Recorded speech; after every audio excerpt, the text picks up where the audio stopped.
ரிஷபராசியில் பிறந்த உங்களுக்கு இந்த வாரம் நீங்கள் ஏதாவது கலைத்துறையில் இருக்கீங்க அப்படின்னா உங்களுக்கான பாப்புலாரிட்டி பப்ளிசிட்டி நல்லா இருக்குது. ஸோ உங்களுக்கு புகழ் அந்தஸ்து கிடைப்பதற்கான வாரமாக இந்த வாரம் இருக்குது. ஸோ இந்த வாரத்தில் வேலையில் கான்சன்ட்ரேட் பண்ணுங்கள். வேலையை அவ்வளோ சிறப்பாக இல்லை, நம்ம பார்க்கும் வேலையை விட்டு வெளியில் வர்றதுக்கோ வெளியேற்றப்படுவதற்கோ வாய்ப்புகள் சந்தர்ப்பங்கள் நிறையா இருக்குது. ஸோ நீங்கள் எந்த சர்வீஸில் இருந்தாலும் சரி அதெல்லாம் நீங்கள் எஃபெக்டிவாக வேலை செய்யுங்க. இது இந்த வாரம் ரொம்ப முக்கியம். ஸோ இந்த வாரத்தில் எதிர்பாராத லவ் அஃபேருக்கான பாசிபிலிட்டிஸ் உண்டு. ஆல்ரெடி நீங்கள் அஃபேரில் இருந்தீங்கன்னா உங்களுடைய லவ் சக்ஸஸ்ஃபுல் ஆகிறதுக்கான சூழ்நிலைகள் இது அத்தனையும் இந்த வாரம் இருக்குது.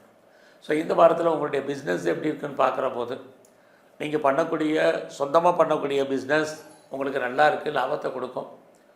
ஒருவேளை உங்களுடைய பிஸ்னஸில் நீங்கள் யாரையாவது பார்ட்னர்ஷிப் போட்டு சேர்ந்து தொழில் பண்ணால் நீங்களும் லாபத்தை அடைவதற்கு உங்களுடைய பார்ட்னரும் லாபத்தை அடைவதற்கான வாரமாக இந்த வாரம் உண்டு. ஸோ இந்த வாரத்தில் திருமணத்துக்கான வாய்ப்பு சந்தர்ப்ப சூழ்நிலைகள் நிறைய பேருக்கு இருக்கிறதுக்கான சூழ்நிலைகள் உண்டு. அது மட்டுமல்ல, இந்த வாரம் உங்களை பொறுத்த வரைக்கும் யாரெல்லாம் பெர்மனண்ட்டு ப்ராப்பர்ட்டிஸ் வாங்கணும்னு நினச்சிட்டு இருந்தீங்களோ அது வாங்குவதற்கான வாரமாக இந்த வாரம் உண்டு.